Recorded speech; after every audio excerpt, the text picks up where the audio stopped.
Hello.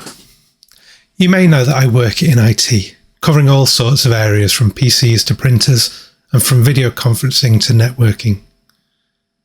As you're watching this, you're using the World Wide Web, a load of computers and electronic devices all linked together all over the world. Each of those devices this video is travelling through to get to you has an address known as an IP address, generally a 12-digit number that is unique to that machine. There are 4.2 billion of these addresses available. But a group of these addresses are not the same as the others. There's a group that starts with the number 127. If you try to send a message to an IP address starting with 127, the message will just come back to you, not travel anywhere. It's called a loopback, looking back into your own computer, a way of testing that your own computer is running as it should, and can be useful for lots of things. But I won't bore you with those. As I can guess, you're probably already considering switching to watching a funny cat video.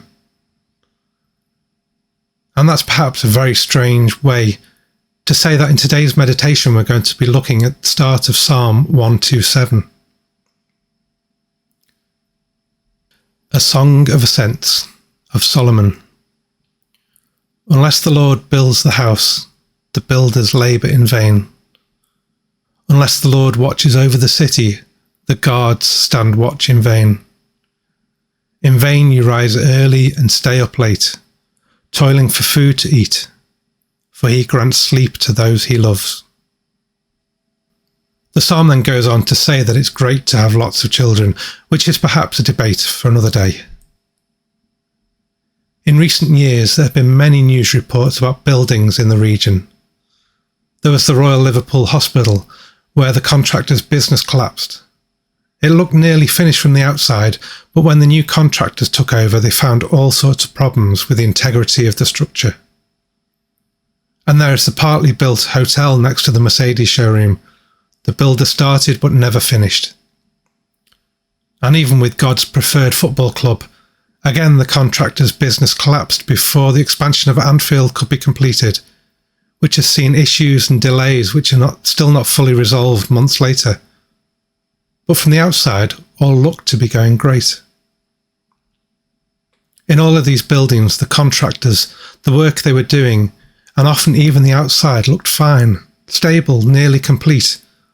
But the 127, the looking back in detail on things, told a different story.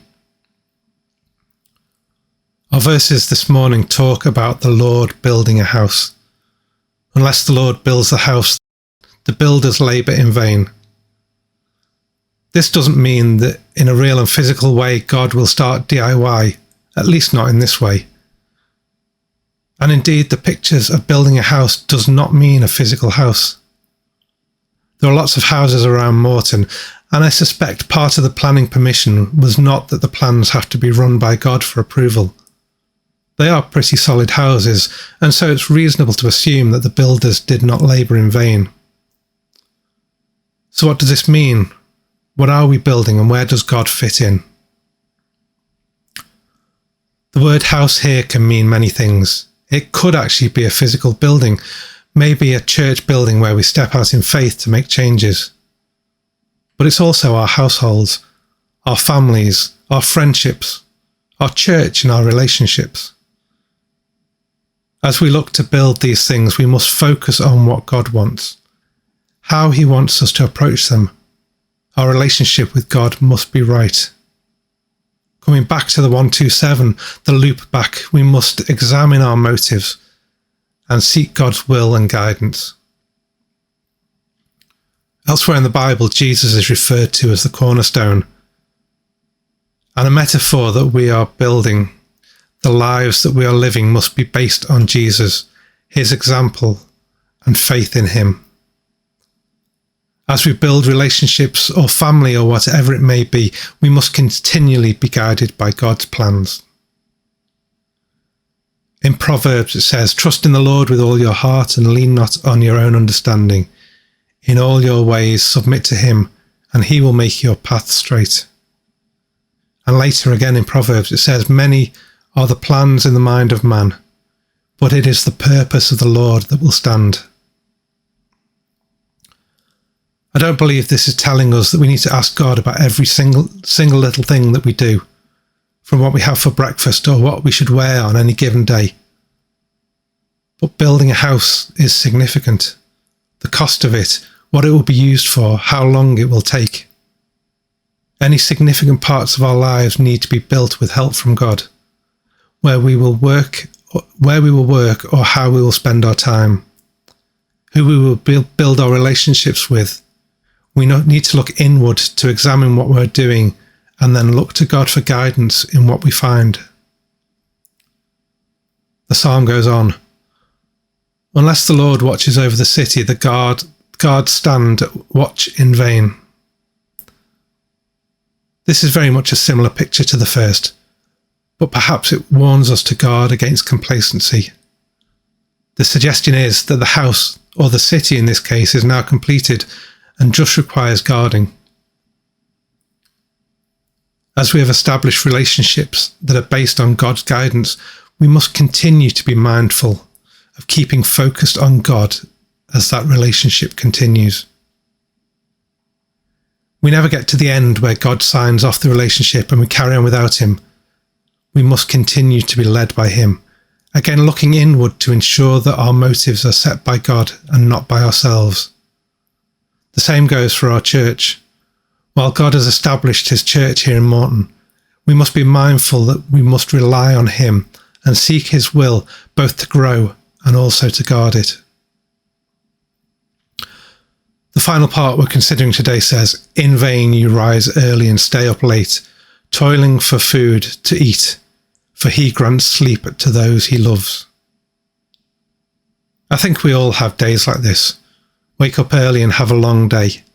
And when we look back, we wonder what the point was. We didn't achieve anything. Our toil was in vain. And then we lie awake thinking of things and get up more exhausted than when we first tried to go to sleep. But again, here we're dealing with images. Though perhaps fully trusting in God will give us more sleep, it's about the motivation of our days. Do we go about our daily business not giving a thought to God? While this might not be the big stuff like building houses, are we conscious in our days of seeking him first? Are there conversations we should be having with people, a phone call or a text we should be sending? When we're in the shops, are we thinking of the needs of others? He grants sleep. The point is, if we're working with God, we will have rest as we can trust in him. In the middle of Matthew's Gospel, Jesus said, "Come to me, all of you who are weary and burdened, and I will give you rest." If we look into ourselves, the loop back, the 127, are we trying to do things in our own strength too often? Or are we looking to God to be in charge and lead us in the building and in the guarding? And are we coming to him to find rest?